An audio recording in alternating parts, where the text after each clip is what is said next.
in a minute, cuz. Leave me alone. Leave me the f alone. You didn't put that on the internet. Leave me alone, cuz. I'ma fuck you up. Doing the business with them, they try to steal it too. But it could never happen because the Cleveland Brown owned the name of the dog pound. Not the way that we spelled it, but it's confusion is what they said on there. So when I hear Snoop and said,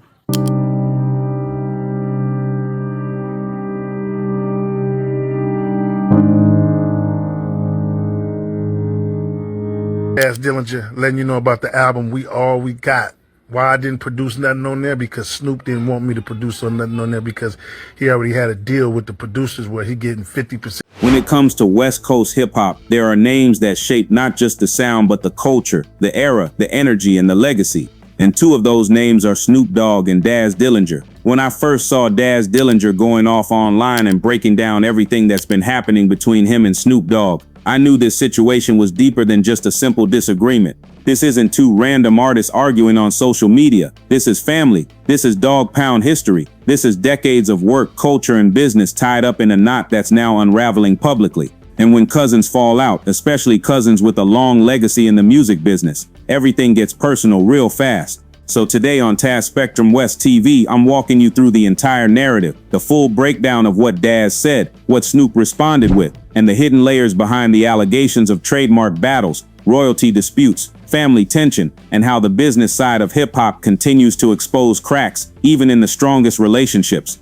Now let's start from Daz Dillinger's side, because his rant wasn't just frustration, it was years of built-up energy spilling over. He explained that back in the early 90s, he personally drew the Dog Pound paw logo in 1991, and because he created it, he trademarked it. That paw wasn't just a random drawing to him, he called it the moneymaker, comparing it to the Apple logo, something that when you see it, you instantly know the brand. According to Daz, that trademark is the real power behind the Dog Pound identity. He said people tried to steal it before but couldn't because the Cleveland Browns already owned a name close enough to Dog Pound to create confusion. That technicality protected the name, and that's why Daz went with the paw itself. It was his creation, and in his words, they never trademarked that because they thought they were coming for the name instead of the actual symbol. But the real spark came when Daz found out that Snoop's lawyers and Death Row's new team allegedly attempted to trademark Dog Pound behind his back. He said he confronted them, put everyone in a group text, antagonized them all day because, as he said, he's his own boss and no one on that label can starve him out. He even added that the people over there are broke and that he won't accept anyone coming for something he built, especially when he knows the business better than they think.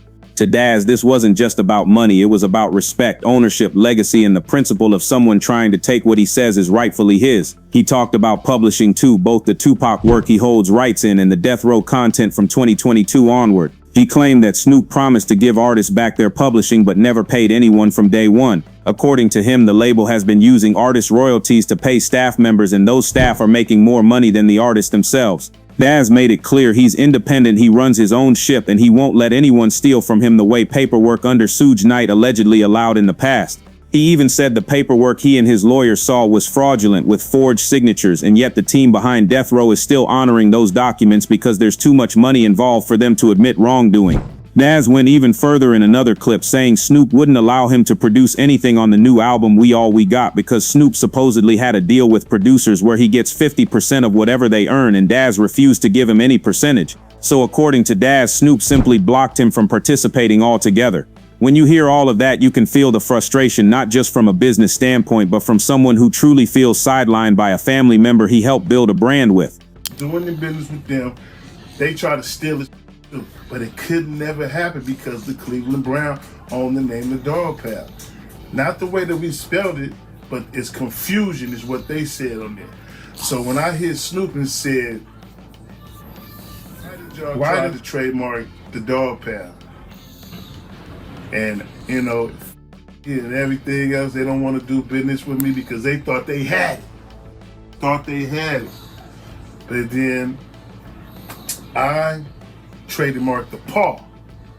Because I drew the paw in 1991. Daz Dillinger. I drew that paw 1991 and I had it ever since. So I trademarked the paw. That was the money maker. Anytime you see the paw, it's like an apple sign. When you see that mother, it's just like the mother apple sign. That's what I trademarked.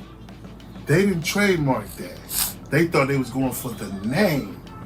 So I hit them back, I got them all on group texts, I tweet them niggas all day on there, nigga, and antagonize, nigga, because, I'm my own boss. Can't nobody do shit. All them niggas over there on that label is broke. Okay, so now you have some Tupac songs and what all do you have going on over there? I got all the Tupac stuff. That's separate though. You know what I'm saying? But Death Row stuff from Gamma on up, not from the past. I'm talking about Gamma on up, you know what I'm saying? From 22 on up. Just like he said, I'm gonna give everybody back their publishing. You're live. You ain't paid nobody since day one. You trying to starve niggas out. But you can't starve me out. You can starve them other niggas out, but everybody complaining over there. I just want what's mine, you know what I'm saying? People to take it and it just becomes theirs, or? That bankruptcy bought this,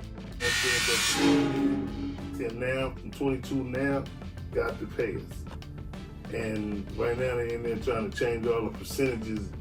I don't know what to say here, this is what we owe you. You can't just come up with a number and all that other type of split. Y'all doing this, listen, you guys are really accepting Suge Knight paperwork. All that paperwork Suge Knight had in there that you let me see was fraudulent because you told me, and I got the same paperwork, and my lawyer got the same paperwork where people was forging people's names and all this. You're still abiding by what he got because it's so much money. Like I told everybody else, Death Row makes so much money, you got to steal. Now on the other side, Snoop Dogg eventually responded, and even though his response was short, the message was heavy. On video, Snoop said, "Leave me alone cause I'ma fuck you up, not physically but business-wise." He called Daz broke and warned him that he would retaliate if Daz kept coming at him. That's when someone in the background said he gonna put that up on the internet, and that's exactly what happened. That video leaked online, fueling the fire and showing how heated Snoop really was. Snoop's tone wasn't play fighting or joking. He sounded genuinely irritated, like someone who reached their limit. Before we continue, make sure you hit the like button right now, subscribe, and drop a comment for the algorithm, because this drama is deep and Taspectrum West TV is bringing you the real breakdown. Back to the story. Once Snoop's video hit the internet, Daz responded again online, saying Snoop now wants to mess him up business-wise by trying to steal everything he owns. Daz claimed old publishing numbers were being changed, percentages were being altered, and people were moving sneaky in the background. He posted screenshots, captions, and more videos explaining that lawyers were doing things behind his back. He said this summer he realized something wasn't right, and when he dug deeper, everything pointed to the same place. Someone was trying to move around him and claim the Dog Pound trademark, even though he already owned the Paw logo since 1991. They got shit on me, huh? In a minute, I'm a cuz on some, not physically, but business-wise. Cause you broke us right now, so I'm gonna you up in a minute, cuz leave me alone. Leave me the alone. You didn't put that on the internet. Leave me alone, cuz. I'm gonna you up. Leave me alone. This Daz Dillinger letting you know about the album We All We Got. Why I didn't produce nothing on there? Because Snoop didn't want me to produce nothing on there because he already had a deal with the producers where he getting 50% of whatever he giving them, and I'm not giving up none of mine, so he already know.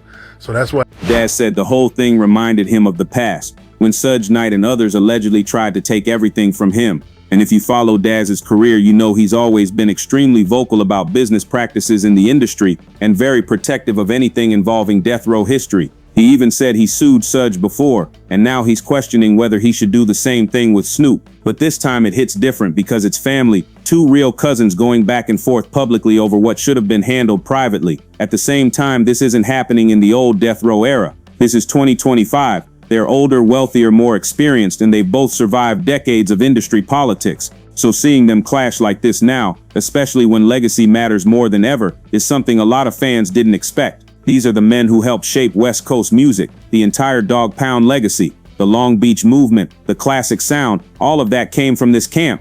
And now we're watching it fracture live on Instagram.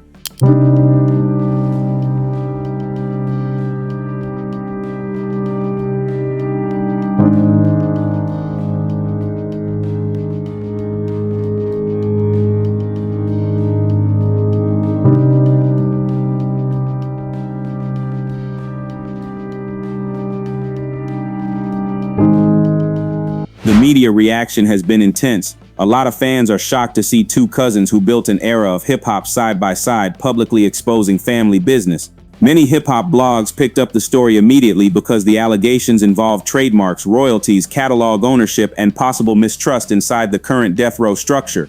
Others are pointing out that Daz has always been the one with deep knowledge of the original contracts, the Tupac files, and the old death row archives, so when he speaks on business matters, people tend to pay attention. But at the same time, Snoop now owns death row. And once you're the owner of a major legacy label, you're dealing with lawyers, corporations, licensing deals, and massive legal structures that don't always align with old loyalties. My personal analysis, this feels less like a simple fight and more like a clash between two eras, the old independent grind versus the new corporate machine. And somewhere in the middle, family ties are getting cut by paperwork, trademarks, and business decisions. If both sides don't slow down, this could become one of the biggest internal splits the West Coast has seen in years. This is a messy situation, and we're going to keep following it closely here on Taspectrum West TV. Let me know what you think in the comments. Is this a misunderstanding, a business issue, or a full-on family betrayal? Make sure you like the video, subscribe, turn on notifications, and keep supporting the channel because I'm bringing you the real stories, the real breakdowns, and the truth behind the headlines. Stay tuned.